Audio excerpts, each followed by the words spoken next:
তারা এই মহামূল্যবান সম্পদ আপনাদের ভোট আমাকে দিতে পারে। যদি এইবারও না দেন, আমাকে বিবেচনা না করেন, তা আমি বিশ্বাস করি যে আমার ধারা আর কোনো কিছুই ফেরত পাওয়া সম্ভব না। কারণ এইবার আপনার সামনে নৌকা নাই, এইবার সামনে আপনার ধানের শীষ নাই, এইবার আপনার সামনে নাঙ্গল নেই। আপনি সম্পূর্ণ মুক্ত এবং স্বাধীন।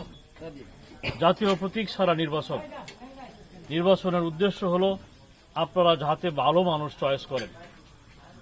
আমি বিশ্বাস করি আগামীতে যদি আপনারা দয়া করে আপনাদের মহামূল্যবান ভোটখানা আমাকে দেন, তাহলে আমি সামনে নির্বাচনে 5 জুন বুধবার আমি আপনাদের উপজেলা চেয়ারম্যান নির্বাচিত হব।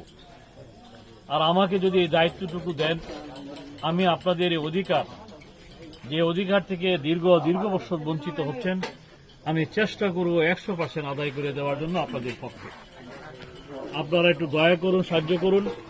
আপনার ভোট, আপনার পরিবারের ভোট, আপনার প্রতিবেশীর ভোট, আপনার বন্ধু বান্ধবের ভোট, যাকে বললে 2টি ভোট হবে তাদেরকে বলেন যে চলেন আগামীতে আমরা ইঞ্জিনিয়ার মহিউদ্দিনকে তার মোটরসাইকেল মার্কায় ভোট দিই। আপনার মুখের দিকে, আপনার ইচ্ছার দিকে, আপনার সদিচ্ছার দিকে আমি তাকে আছি। আপনারা ইচ্ছা করলে চারটা আমাকে দিতে পারেন, আর যদি ইচ্ছা না করেন তাহলে এইবারই আমাকে বিদায় দিতে পারেন। এই বছরে আমার বিদায়ের পালা। হয় আপনাদের দয়া করলে আমরা টিকে যাব, নির্বাচনে চেয়ারম্যান হব, আর যদি বিদায় করে দেন তাহলে আপনার ভোটের মাধ্যমে বিদায় হবে।